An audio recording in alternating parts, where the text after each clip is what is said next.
Assalamualaikum, selamat siang teman-teman semuanya. Ya, Siang, selamat Bu. siang, Bu. Nah, akhirnya ya kita ketemu lagi di pertemuan kedua kali ini. Bagaimana kabar kalian? Sehat semua? Alhamdulillah, Bu. Alhamdulillah sehat, Bu. Walafiat, sedang makan. Alhamdulillah. Alhamdulillah. Semangat nih. Oke, sebelum itu kita berdoa dulu ya, teman-teman. Berdoa menurut kepercayaan masing-masing dimulai. Berdoa selesai. Oke, teman-teman. Langsung saja ya, seperti yang pertemuan sebelumnya sudah saya katakan bahwa pada pertemuan hari ini kita masih akan membahas mengenai unsur-unsur tata letak dari desain grafis. Coba, ada yang masih ingat nggak ada berapa unsur-unsur dari tata letak desain grafis? Saya Bu, Nah, Alvira? unsur-unsur desain grafis itu ada 8 kan Bu? Iya, betul sekali. Yang masih ingat ya, Alvira? Jadi unsur-unsur desain grafis itu ada 8 ya, teman-teman. Di pertemuan sebelumnya juga saya sudah memberikan tugas ya. Dari tugas tersebut itu semoga kalian sudah ada gambaran nih untuk materi yang akan kita bahas kali ini. Jadi saya tinggal perjelas lagi aja ya. Oke, langsung aja boleh di-share screen.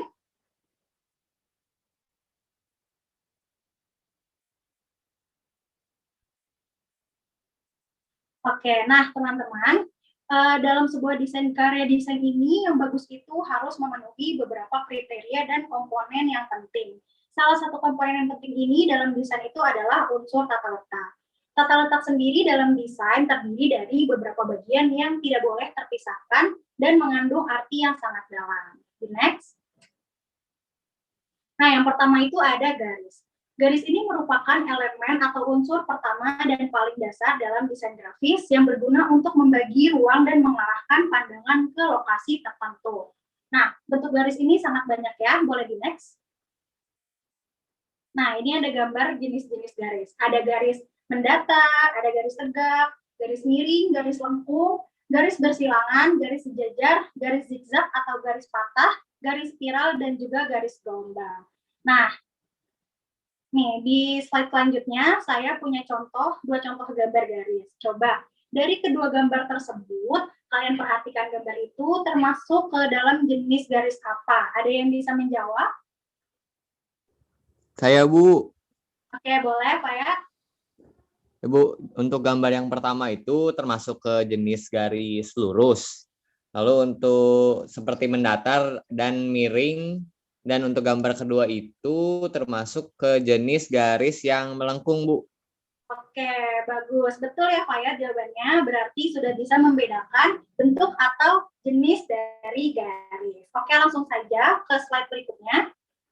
Yang kedua itu ada bidang. Nah, bidang ini merupakan unsur tata letak berupa objek yang memiliki dimensi panjang dan lebar atau bersifat pipih. Sedangkan yang memiliki panjang dan lebar dan tinggi disebut dengan bentuk. Bidang ini bersifat 2 dimensi, sedangkan bentuk itu bersifat 3 dimensi. Nah, boleh di next. Nah, di sini ada beberapa jenis dari bidang. Ada bidang figuratif, abstraktif, dan juga abstrak. Lanjut. Yang ketiga ada ilustrasi. Ilustrasi ini merupakan suatu gambar yang sifatnya menerangkan atau visualisasi dari suatu uraian. Tujuannya ini adalah untuk menerangkan atau menghiasi suatu cerita, tulisan, puisi, ataupun informasi tertulis lainnya. Nah, lanjut. Ada tipografi. Tipografi ini merupakan salah satu elemen dari dunia desain grafis yang unik ya. Ada 6 jenis huruf berdasarkan klasifikasi. Yang pertama itu ada Roman, lalu Egyptian, serif, sans serif, script, dan miscellaneous. Nah, coba teman-teman perhatikan ya, di jenis-jenis huruf ini ada huruf serif dan sans serif. Karena keduanya memiliki nama yang mirip, coba ada yang tahu nggak perbedaan dari kedua jenis huruf tersebut itu apa? Aku mau coba, Bu. Oke, boleh. Ya, jadi sans itu kan artinya tampak, sedangkan serif artinya bagian ujung yang berbentuk.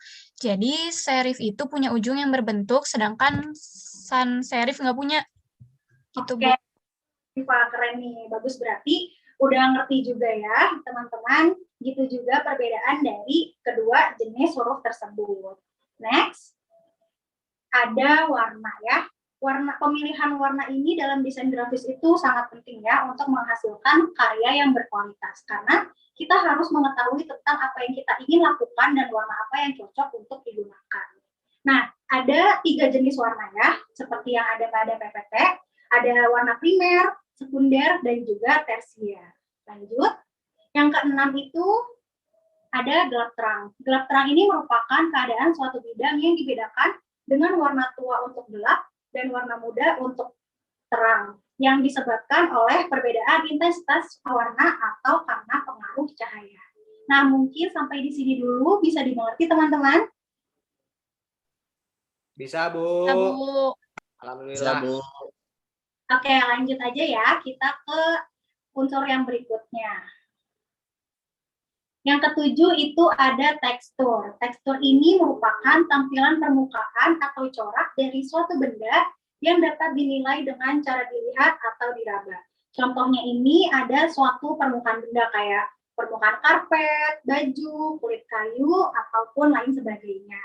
Nah, lanjut yang terakhir, yang ke-8 itu ada ruang atau space. Ruang ini merupakan unsur yang dapat bersifat semu maupun nyata. Pada karya seni 3 dimensi ini, kita langsung bisa merasakan sensasi ruang ketika melihat ataupun berada di dalamnya.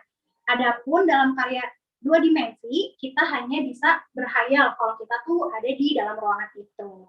Oke, jadi pada materi ini, ketika kita menciptakan sebuah karya desain, harus memperhatikan unsur-unsur dari desain tersebut.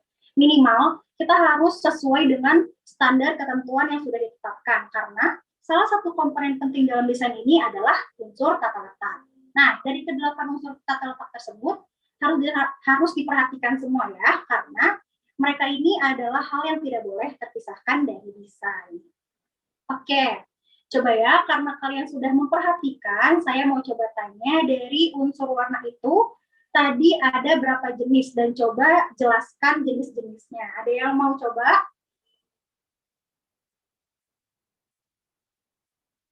Oke, boleh. Ya, Bu, saya, Bu. Oke, boleh Ronald. Ya, jadi di warna tadi itu ada 3 jenis warna ya, Bu ya. Yang pertama itu ada warna dasar gitu. Ada warna dasar. Terus yang kedua itu ada warna sekunder, yaitu campuran dari warna-warna dasar atau warna-warna premier. Lalu yang ketiga itu ada warna tersier, Bu. Nah, warna tersier ini campuran dari warna-warna premier dan warna-warna sekunder gitu, Bu. Itu, Bu, yang saya tahu. Betul nggak, Bu? Oke, betul. Bagus, Ronald, jawabannya. Berarti tadi... Oke, tadi berarti udah jelas ya di PPT-nya juga itu ada gambar-gambar dari unsur-unsur warna itu. Nah, sampai sini ada yang masih bingung atau ada yang masih ingin ditanyakan, teman-teman? Oke, enggak ya? Ya, Bu. Oke. Oke, kalau gitu, pada teman-teman, jadi itu tadi dia penjelasan ke-8 unsur dari tata letak desain grafis itu. Ada 8-nya tadi, ada garis, bidang, ilustrasi, tipografi, warna, gelap terang, tekstur, dan juga ruang. Oke, mungkin cukup segitu saja materi kita hari ini. Pertemuan selanjutnya kita akan membahas mengenai materi yang berbeda. Terima kasih sudah aktif dari pertemuan kali ini. Semoga pertemuan selanjutnya bisa lebih aktif lagi ya. Oke, saya akhiri pembelajaran hari ini. Wassalamualaikum warahmatullahi wabarakatuh. Waalaikumsalam warahmatullahi wabarakatuh. Waalaikumsalam warahmatullahi wabarakatuh, Ibu. Terima kasih, Bu.